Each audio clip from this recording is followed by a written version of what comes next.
காங்கிரஸ் கட்சியினுடைய தமிழக மேலிட பொறுப்பாளர் கிறிஸ் ஜோர்டங்கருடைய பேட்டி அப்படின்றது இன்னைக்கு தமிழ்நாடு அரசியலில் பரபரப்பாக பேசப்பட்டு வருது. அவருடைய பேட்டியில் கடந்த டிசம்பர் 3ஆம் தேதி திமுகவோட நாங்கள் பேச்சுவார்த்தையை தொடங்கினோம். அதற்கு பிறகு திமுகவினுடைய முடிவுக்காக கடந்த 2 மாத காலமாக நாங்கள் காத்திருக்கிறோம் அப்படின்னு சொல்கிறாரு.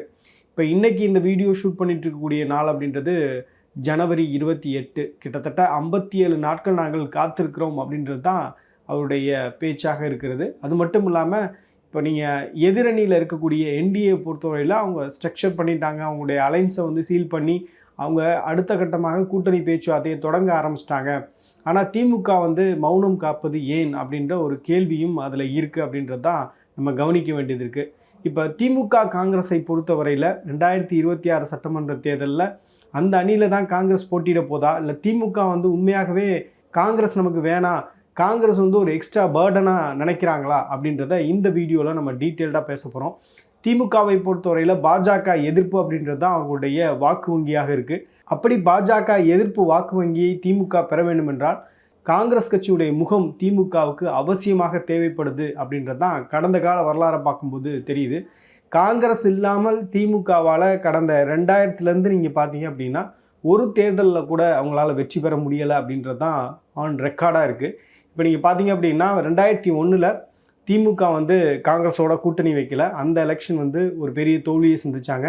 மேடம் ஜெயலலிதா தான் ஆட்சியை பிடித்தார்கள். அதிமுக தான் ஆட்சிக்கு வந்தது அப்படின்றத பார்க்க முடியுது. 2006 நீங்கள் எடுத்துட்டீங்க அப்படின்னா காங்கிரஸ் 34 இடங்களில் வெற்றி பெற்றது. காங்கிரஸ் அன்றைக்கு நினைத்திருந்தால் எங்களுக்கு அதிகாரத்தில் பங்கு வேணும் அப்படின்னு கேட்டிருக்க முடியும். பெருந்தன்மையாக அவர்கள் விட்டு கொடுத்ததுனால்தான் முன்னாள் முதலமைச்சர் கலைஞர் கருணாநிதி அவர்கள் முதலமைச்சராக முடிந்தது அப்படின்றது தான் வரலாறு. ஏன்னா அவங்கள்ட்ட மெஜாரிட்டி இல்லை. 2006 கடுமையாக அந்த ஆட்சியை ஜெயலலிதா அவர்கள் மைனாரிட்டி கவர்மெண்ட் சொல்லி விமர்சனம் பண்ணியிருந்தாங்க. அந்த காலகட்டத்தில் 34 எம்எல்ஏக்கள் காங்கிரஸுக்கு இருந்தாங்க அப்படின்றத பார்க்க முடியுது. அது மட்டும் இல்லாமல் பார்த்தீங்கன்னா 2011 திமுகவும் காங்கிரஸும் கூட்டணி வைத்திருந்தார்கள். அந்த கூட்டணி அப்படின்றது தொடர்ந்தது. அங்கே என்ன சிக்கல் வந்தது அப்படின்னா விஜயகாந்த்ன்ற ஒரு ஃபேக்டர். அதுக்கு முன்னாடி விஜயகாந்த் இண்டிபெண்ட்டாக தனித்து தான் போட்டிகிட்டு இருந்தார். அதுக்கு முன்னாடி நடந்த சட்டமன்ற தேர்தலாக இருக்கட்டும், நாடாளுமன்ற தேர்தலாக இருக்கட்டும், ரெண்டுலேயுமே பார்த்தீங்கன்னா தேமுதிக தனித்து தான் போட்டிகிட்டு இருந்தது. ஆனால் 2011 விஜயகாந்த் அதிமுகவோட அலைன்ஸ் ஆனதுனால தான் 2011 ஒரு பெரிய வெற்றியை அதிமுக தேமுதிக அலைன்ஸ் பெற முடிந்தது அப்படின்றது தான் ரெக்கார்டில் இருக்குது. அந்த நேரத்தில் பார்த்தீங்க அப்படின்னா 2G ஸ்கேமும் ஒரு பெரிய நெருக்கடியாக இருந்தது. அது மட்டும் இல்லாமல் பார்த்தீங்க அப்படின்னா திரைத்துறையில் பெரிய ஆதிக்கம் கலைஞருடைய ஃபர்ஸ்ட் ஃபேமிலி செலுத்துகிறாங்க அப்படின்ற குற்றச்சாட்டு இருந்தது.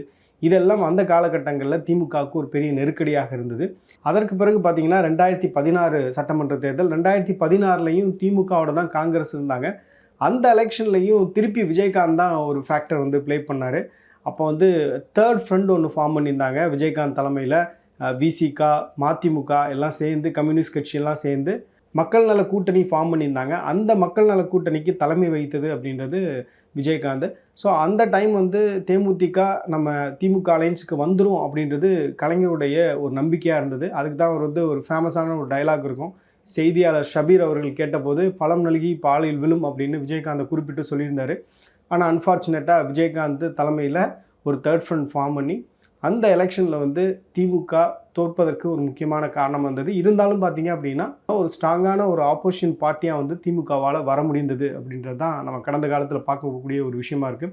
இப்போ நான் 2011 சொல்லியிருந்தேன்ல, 2011 பார்த்தீங்கன்னா 63 இடங்களில் காங்கிரஸ் திமுக கூட்டணியில் இடம் கேட்டு வாங்கி போட்டிடுறாங்க. அதில் 5 தொகுதிகளில் தான் காங்கிரஸ் வெற்றி பெறாங்க அப்படின்றது பார்க்க முடியுது. அதே மாதிரி 2016 பார்த்தீங்கன்னா 41 இடங்கள் கேட்டு வாங்குறாங்க. ஆனால் வெற்றி அப்படின்னு பார்த்தீங்கன்னா வெறும் 5 தொகுதிகள் தான் வெற்றி பெற முடிந்தது. 2021 பார்த்தீங்கன்னா திமுக காங்கிரஸ் அலைன்ஸு ஒரு மிகப்பெரிய ஒரு வெற்றியை சாத்தியப்படுத்துகிறாங்க. 25 இடங்கள் காங்கிரஸுக்கு ஒதுக்கப்பட்டது. அதில் 18 இடங்களில் காங்கிரஸ் வெற்றி பெறாங்க அப்படின்றது பார்க்க முடியுது. 2016 திமுக காங்கிரஸ் அலைன்ஸுன்றது ரொம்ப சீல்டாக ஒரு இன்டாக்டாக இருக்கக்கூடிய ஒரு அலைன்ஸாக இருக்குது. நான் முன்னாடியே சொன்ன மாதிரி காங்கிரஸை பொறுத்தவரையில் திமுகன்றது ஒரு இம்பார்ட்டண்ட்டான ஒரு அலைன்ஸ் பார்ட்னர். ஏன்னா எல்லா மாநிலங்கள்லையும் அவர்கள் தொடர்ச்சியாக ஒரு தோல்வியை சந்திக்கும் பொழுது தமிழ்நாட்டில் ஒரு குறிப்பிட்ட எம்எல்ஏக்களுடைய ஒரு வெற்றியையும் அவங்களால் பதிவு செய்ய முடியுது. நாடாளுமன்ற தேர்தல்களையும் அவர்களால் ஒரு குறிப்பிட்ட வெற்றியை பெற முடிகிறது அப்படின்னா அதற்கு முக்கியமான ஒரு காரணம் திமுகவுடைய ஒரு சப்போர்ட்டிவ் சிஸ்டம். இப்போ நிறைய தருணங்களில் வந்து காங்கிரஸுடைய எம்எல்ஏக்களை, நாடாளுமன்ற உறுப்பினர்களை ஒரு செகண்ட்லி மதர் ட்ரீட்மெண்ட்டோடு வந்து திமுகவுடைய நிர்வாகிகள் ஹேண்டில் பண்ணுறது, மாவட்ட செயலாளர்கள் ஹேண்டில் பண்ணுறது, எஸ்பெஷலி மினிஸ்டர்ஸ் வந்து அவங்கள வந்து ஒரு பாரமாக நினைக்கிறது அப்படின்றது பல நேரங்களில் அவங்க அதை வெளிப்படுத்தியிருக்காங்க. ஏன்னா இப்போ நீங்கள் வந்து கிரவுண்டில் பார்த்தீங்க அப்படின்னா காங்கிரஸுக்காக திமுக தான் வேலை செய்யக்கூடிய ஒரு நிலை அப்படின்றது இருக்குது. ஆனால் இதில் வந்து மாற்று கருத்துக்கள் இருக்கலாம். நேரு கூட ஒரு முறை சொன்னார் வந்து, காங்கிரஸை நாங்கள் எவ்வளோ காலம்தான் பல்லக்கு தூக்குறது அப்படின்னு சொல்லியிருந்தார். ஸோ இந்த மாதிரி கடுமையான விமர்சனங்கள் அவ்வப்போது வந்துட்டுருக்கு. இப்போ ரீசெண்டாக பார்த்தீங்க அப்படின்னா தளபதி மதுரை மாவட்டத்தினுடைய முக்கியமான ஒரு மாவட்ட செயலராக இருக்கார். ஸோ அவருடைய பேச்சு அப்படின்றது சர்ச்சையாக இருக்கிறது. இப்போ இந்த தருணத்தில் வந்து காங்கிரஸை பொறுத்தவரையில் நம்ம இப்படியே இருந்தோம் அப்படின்னா உண்மையாகவே வந்து திமுக வரக்கூடிய நாட்களில் நமக்கான இம்பார்ட்டன்ஸ் கொடுக்க மாட்டாங்க. ஸோ இப்போ இன்றைக்கி இன்னொரு ஃபேக்டர், விஜய் ஃபேக்டர் அப்படின்றது வந்திருக்கு. ஸோ இப்போ விஜயை காரணம் காட்டி நம்ம வந்து நம்மளுடைய டிமாண்டை வந்து இன்க்ரீஸ் பண்ணலாம், அதிகாரத்தில் பங்கு கேட்கலாம் அப்படின்ற ஒரு முயற்சியில் தான் 38 இடங்கள் வரை எங்களுக்கு கொடுக்கணும், அது மட்டும் இல்லாமல் 3 கேபினெட் பர்த்தும் எங்களுக்கு கொடுக்கணும் அப்படின்ற ஒரு கோரிக்கையை முன் வச்சுருக்காங்க. இந்த கோரிக்கை அப்படின்றது திமுகவை பொறுத்தவரையில் ரொம்ப பெரியதாக தெரிகிறது. அதன் அடிப்படையிலே இப்போ திமுக என்ன நினைக்கிறாங்க அப்படின்னா, நம்ம ஏன் வந்து காங்கிரஸுக்கு இம்பார்ட்டன்ஸ் இப்போதைக்கு கொடுக்கணும். சாய்ஸஸாக பார்த்தீங்க அப்படின்னா சீனியர் ராமதாஸ் தலைமையிலான பாமக இருக்குது, தேமுதிக இருக்குது. ஸோ இவர்களுக்கு எல்லாமே வந்து ஒரு பெரிய ஸ்ட்ரென்த் அப்படின்றது நம்ம ஸ்டேட் எலெக்ஷனை பொறுத்தவரையில் இருக்குது. காங்கிரஸை நம்ம இந்த தடவை வந்து கொஞ்சம் வந்து விட்டு பிடிப்போம் அப்படின்ற ஒரு எண்ணத்துக்கு வந்திருப்பதாகவும் சொல்கிறாங்க. அதனால் இனி வரக்கூடிய நாட்களில் கூட்டணி பேச்சுவார்த்தை அப்படின்றது தொடங்கப்படுவதற்கான வாய்ப்பு இருக்குது. அதே நேரத்தில் பார்த்தீங்க அப்படின்னா காங்கிரஸ் கேட்கக்கூடிய டிமாண்ட் அப்படின்றது ரொம்ப அதிகமாக இருக்குது, அதிகபட்சமாக இருக்குது. காங்கிரஸ் வந்து யாரோ தூண்டி விட்டு இது மாதிரி பேச வைக்கிறாங்க அப்படின்ற மாதிரியான ஒரு எண்ண ஓட்டத்துலையும் இருக்காங்க. இப்போ ராகுல் காந்தியை பொறுத்தவரையில் தமிழ்நாடு விவகாரத்தை பொறுத்தவரையில் அவசரப்பட்டு முடிவெடுக்க வேணாம் அப்படின்னு பொறுமை காக்க சொல்லியிருப்பதாகவும் சொல்லப்படுகிறது. இப்போ ரீசெண்டாக வந்து ஜனவரி 17ஆம் தேதி டெல்லிக்கு 41 சட்டமன்ற நாடாளுமன்ற உறுப்பினர்கள், அது மட்டும் இல்லாமல் காங்கிரஸ் கட்சியினுடைய முக்கியமான அமைப்புகளுடைய தலைவர்கள் எல்லாமே வந்து டெல்லி போயிருந்தாங்க. மல்லிகார்ஜுன கார்கே, கேசி வேணுகோபால், ராகுல் காந்தி இவர்கள் எல்லாமே அவர்கள் தனிப்பட்ட வகையில் சந்தித்து பேசியிருக்காங்க. அந்த சந்திப்பில் பார்த்திங்க அப்படின்னா கூட்டமாக கேட்கும் பொழுது திமுக அலைன்ஸோடு நம்ம போகலாம் அப்படின்றது பலருடைய கருத்தாக இருந்ததாக சொல்கிறாங்க.